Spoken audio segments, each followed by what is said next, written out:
Hey everyone, here to do my BUJIN deck profile that I made top 10 at the Tulsa Regional on March 15th, 2014. So if you guys are watching this like a year or two later, then you probably should turn it off because the ban list is probably half by then. Okay, so extra, I'll show that to you later. Size, show that to you later. I just got some Zelda playing in the background so you don't get bored of my voice. Okay, so first things first, I've got all the rounds here that I've got, all 9 rounds. I'll just go over them real quick, and after I'll show you the deck list, if you'd like to continue to listen on how things went and why they went the way they went, and why I didn't make top 8, or even how I got as far as I did. So we'll just start off with, everybody's seen BUJINs. It can be run multiple different ways. Mine's started out as a 46 card deck with card Ds and just different cards in it, and I cut some things down and it worked out for me. I also didn't have to play Infernities, but we won't go into that just now. I only decided to play 2 Mikazuchi instead of 3, which is kind of strange for me. I usually like to play 3 or 2 Mika and an Arasuda, but I decided not to. And I think I'll explain why in a little bit. Obviously, the heart of the deck, 3 Yamato, I don't need to explain that. 2 Turtle instead of 3, because I didn't have any other. I didn't play Foolish. 2 Hare, he's just as important as Turtle. You can't, in my opinion, you're stupid not to play Hare. Centipede, he's really, really good, but not 100% needed, which sounds strange, but it's just kind of the truth. Obviously, a Bear, because you play Tinkies and you sometimes need to get a way to get to your Tinkies to get to your motto. If you play BUJINs, then you should understand this. 1 Quillin, and of course the 3 Cranes. It's very standard. Everybody's probably like, wait a minute, Paul, you're forgetting a monster. No, I didn't. I was embarrassed that I didn't play Honest, so I told everybody that I forgot it. But honestly, I cut BUJIN's Sword Trap and Honest at the last day, because when, for instance, I'm milling, dropping 5 with Kagasuchi, I want to make sure to hit BUJINs and not Honest, since I don't play beckoning. Okay, spells. Got to keep those back rows clear. Sometimes there's a monster you can't deal with. Best example is Harpy's Pet Phantasmal Dragon. Sometimes you can't target it and you can't attack it. It's a pain in the ass to deal with. So there's lots of other things, Obelisk, whatever, really not that worried about Obelisk. But 3 Duality, I was playing 2 for forever, went up to 3 because of consistency. Sometimes I just don't want to take all the risk of playing a Tinky, getting an MST'd, and not getting any plays after that, so I did that. 2 Kaisers, I was running 3, and that's where the deck was at 46. Realized kind of late, this is a bonus card. You should never try to go hard to get the Kaiser lock. If you're playing the Decree version, maybe a little bit harder for the Kaiser lock, but I'm not going for that. And this is why I run only 2 Mikas, because if they're in the grave or whatever, I can keep getting them with this, or I can bring a Yamato out again, and I can go search for a Mika. I will never not play 2 of these, even if it's a dead card. And I did get quite a few of them first turns. 3 Tinkies, obviously. I went up to 3 Lances, and I probably will always run 3 Lances. It's kind of like running 3 Pandemics in Evil Swarm. You don't always have to, but in this deck we don't have a Pandemic. So this is your card to make sure that you're safe. And of course, Book of Moon deals with all kinds of problems. If there's anything in here you don't understand, I apologize. It's very simple the way BUJINs are run.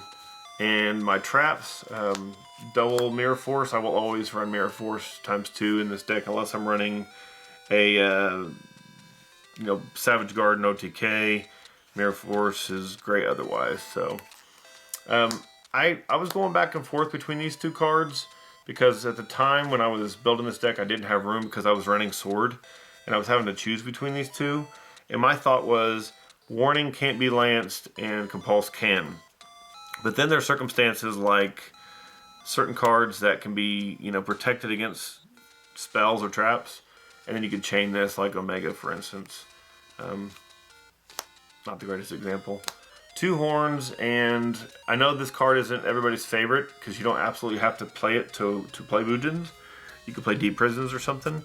Torrential, whatever you want, which I think Torrential is horrible, but this I drew for forever against one of my opponents, and then I played Mermails on round 9, and I sat there with the Yamato and this, with no Crane in hand, with 3 back row. I sat there for like 10 turns, or I don't know, it felt like 10 turns, it's probably at least 6.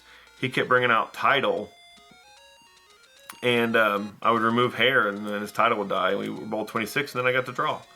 And I just kept doing that over and over and over, and kept protecting my cards with this, and I just kept drawing. And that's, you know, card advantage. It's how you win. It's kind of like Spellbook Tower. It's how they got their advantage. 3 Fiendish Chains. I had 2 Fiendish Chains and 2 Veiler, and I actually might go back to that. But, you know, honestly, if I was going to do anything, if I was going to go that route, I wouldn't even play these. Even though they can't attack, which is great. Sometimes I don't even care about the effect. I just don't want the monster to attack. I might go with 2 Veiler and 2 D-Wraths. D-Wrath was an MVP of my side. And then I want a Malcat, which people are like, why the heck do you run Malcat? You run so many traps. And, you know, Tinkies and all those other things. I don't really care about my back row if I can keep theirs 100% clear. Okay, side deck. I had like Cyber Dragon in here and Scarecrows. I didn't get OTK'd. Glad I didn't go with that. It didn't really matter. I played 2 Fossil Dynas instead of Vanity's Emptiness because it's a monster and it's not as fragile. It's pretty fragile with the attack and defense, but the amount of back row I played protected it pretty well, and the surprise of, you know, of letting them get all big field, set up and attack. You know, they're used to setting centipedes, cranes, turtles, or not cranes, turtles, hares, things like that. So to see that, it just freaked people out. And then this actually won me the game against my buddy Irish was playing Chainburn, and he needed to special summon a Fader to win, probably to win that game, honestly, just to be safe for another turn.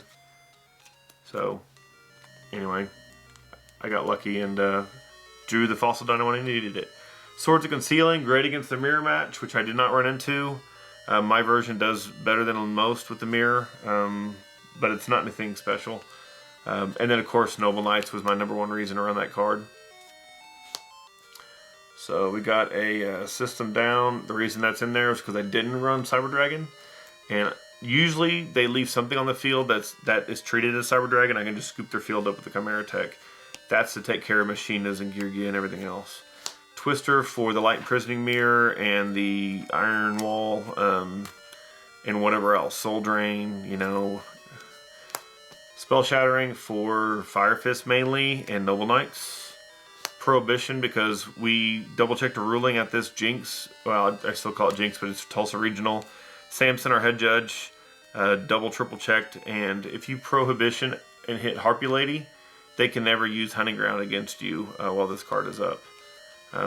In regards to just normal summoning or special summoning or something like that, a Queen, a Chandler, you know, a Dancer, something that's treated as Harpy when it's on the field. So very cool. And of course you can't play a regular Harpy from your hand. So Fairy Wind, as you can see, there's a lot of back row hate right here. This deck, my deck, it just doesn't, you know, even with 3 Lance, it doesn't handle, no Bujins handle Light Mirror and in Iron Wall well. And even one more back row hate card, and a second Malcat, which I put in quite often, and it did very, very well, put in a lot of work. These were not the greatest choice. Dark World picks apart the back row and the deck and pops whatever, you know, you just run out of turtles and hares after a while. Evil Swarm's not too hard to deal with. I thought this was good for GKs. And really that's about it. And Zectors, oh, that's what it was. And Zectors are one of my #1 hated most decks, because this is a deck that if you start popping everything around the field, I can't recover. Like I said, the MVPs, the D-Wraths, and then 2 Decrees. I will go up to 3 Decrees after running into Chainburn and running into, you know, just trap heavy decks. Fire Fist 3.5. Man, I wish I could end my deck profile on that music.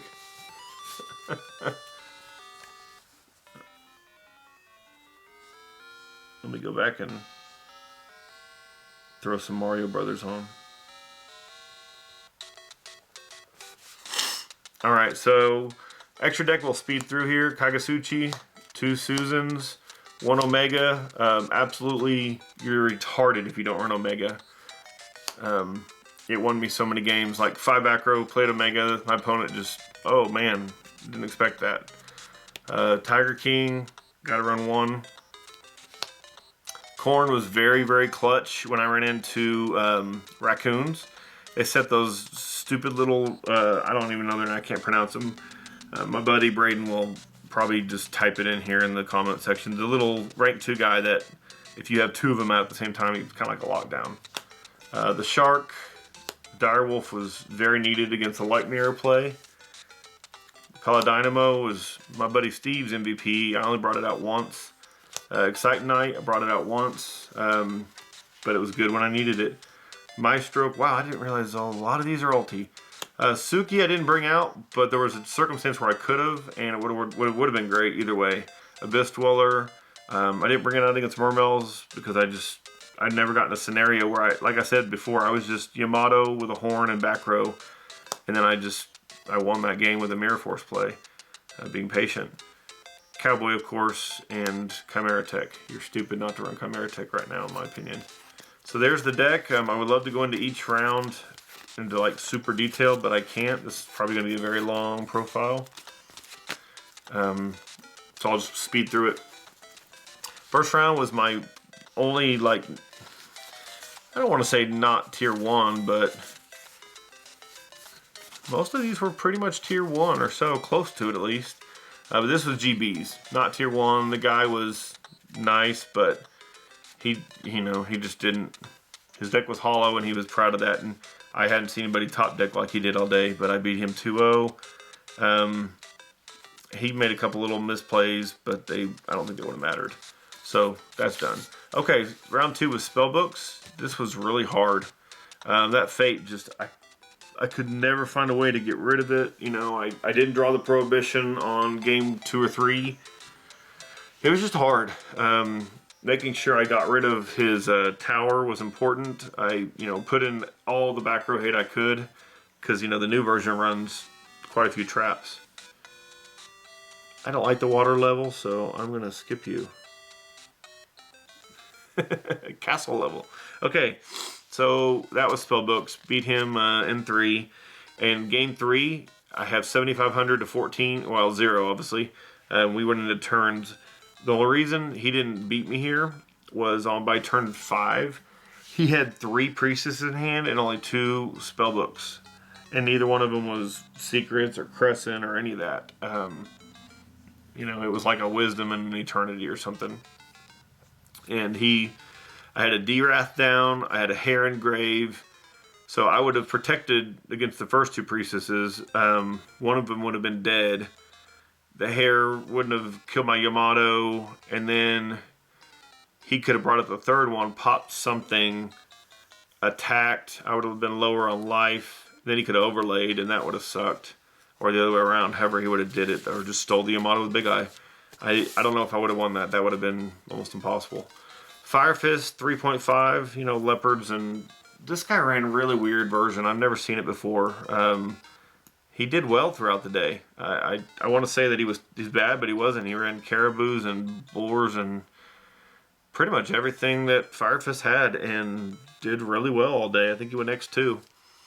Probably didn't because people didn't know how to play against it. And so we had a hell of a good time. Really cool guy talking to him. BUJIN's my buddy Richard, who finished top 8.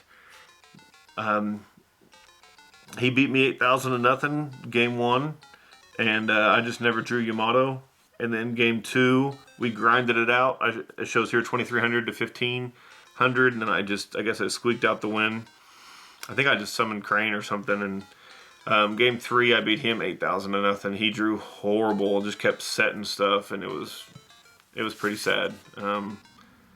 So I won there, which is funny because he, I finished 10th and he finished 8th. I'll explain that on another video probably. It's getting a little long. Round 5 was my buddy Irish. He was playing Burn and with a side deck into Exectors. He did quite well throughout the day, and I know another friend of mine that did played that deck. He actually won game 1, and game 2, I summoned a Fossil Dyna at the right time and just, I poked him down. I hit him for 38 with a Mika and a Yamato, and then attacked with something else, and then summoned the Fossil Dyna with the Fader. Game 3, I flipped up the Decree and just kept poking and poking and poking away. 14, 14, 1,000, 14. I think he had just little monsters out here and there. Stupid little Inzector guys. So now I was 5-0, and I was my buddy Johnny, Asian Persuasion. He and I have been talking all day, like, oh, I don't want to face you, and he said, I don't want to face you, and so we ended up together round 6, table 2, and right here I had him down to like 7,000 or 6,300. I had him down to some points. No, I had him down to 43, and I was at 9. That's what it was. I was at 9,000 from the Upstart Goblin. He was at 43. I had a Kaiser Lock, and I just kept punching him. He never drew Gallatin to get his monster big enough, but I would have just haired or something to protect my guy and then popped it. So I did well, and then he rips an MST, hits the Kaiser, and goes crazy on my face, and then plays Caliburn and gains like 1,500 every turn, and it was ridiculous. Game 2, once again, I had him this amazing play I'd come up with, where I did something, and then like I lanced his guy, I'd popped the Excalibur to make sure he could be targeted, lanced. Everything fell off. He was all weak. And if this play had gone through, I would have won. He had 1 card in hand. I attacked, and the 1 card was honest. So he just kept having that perfect card. You can't beat luck, guys. You got to learn how to deal with that. Round 7 was Fire Fist. This was my hardest matchup all day, not because it was Fire Fist, but because for 2 solid games, I didn't draw a Beast Warrior BUJIN. He MST'd my Tenki. And every turn, first game, first turn, every time he played everything he wanted, it was right there. He played Tenkis when he wanted to, but he just grinded me out. He just won. I don't have anything else to say about that guy. He was nice enough. Round 8 was Raccoons, which you're like, oh my god, round 8, and you're only X1 or X2. Yeah, this guy, my buddy Braden, he was X2 as well at the time. And first game I beat him 9,000 to nothing. Second game he beat me 6,400 to nothing. He did that swarm maneuver, just went crazy on me. In the last game I beat him 8,000 to nothing. Black Ship of Corn is your friend against those guys. Paladynamo. Anyway, the deck's really a pain, and I really love it. I'm probably going to start playing it because of that. Some of the combos were amazing. I learned a new version of Mermail. My buddy Terry Kellum played him round 9. He just kept bringing stuff on the field and never ending all the time. Summon. Never seen anything like that before. This new version of Mermails, where it's not a bunch of level 7s, it's a bunch of the little guys. The little flying fish girl, 3-star, she's amazing. I love that thing, and I'm probably gonna have to give a lot of props to him. I don't know if his version was unique or new, or I'm just behind on the times on Mermail. So anyway, I beat him only because, like I told you, that Yamato with a horn and a bunch of back row. And then when he finally had all 5 monsters on the field and had stolen some of my stuff with Leviair, and it was pretty sick, he just attacked into a Mirror Force and said, forget it. Because he saw I also had cards in hand from that horn draw all the time. So anyway, I won that round 9. I got 10th place. I'll just say real quick why. The reason was the 2 people I lost to, Johnny and that Fire Fist player. The worst thing that could have happened in the fact that they played each other, and which means one of them dropped down to X2, and that was on the last round or second to last round. So that was the only reason I beat Richard, but he went ahead of me. It's because his people that he lost to, me and the guy that got like second or first, anyway, because Johnny got pretty high up there. I don't know if he got second, third, fourth. I don't know what he got overall, but congrats to him. Congrats to my buddy Richard Brown. And I think Richard actually was the highest placed guy from Oklahoma City. So anyway, we had a good time. Great. My son actually played there on the Dragon Duels, and he got second place. It's only his second regional ever. First time he, never even been to a big tournament, so he did very well. We had a great time. Thank you guys for watching. I'm sorry for the long video. I hope you guys watched it through the end, and if you have questions for me about different builds, different ways this is going to go, what's going to come in the next set, and how that's going to look, this is a deck I can actually answer some of those questions. I don't have all the answers for the exact build the next set's going to reveal, but I think I have a good idea of how the deck's going to look. So please click that like button. Thanks, guys. Bye.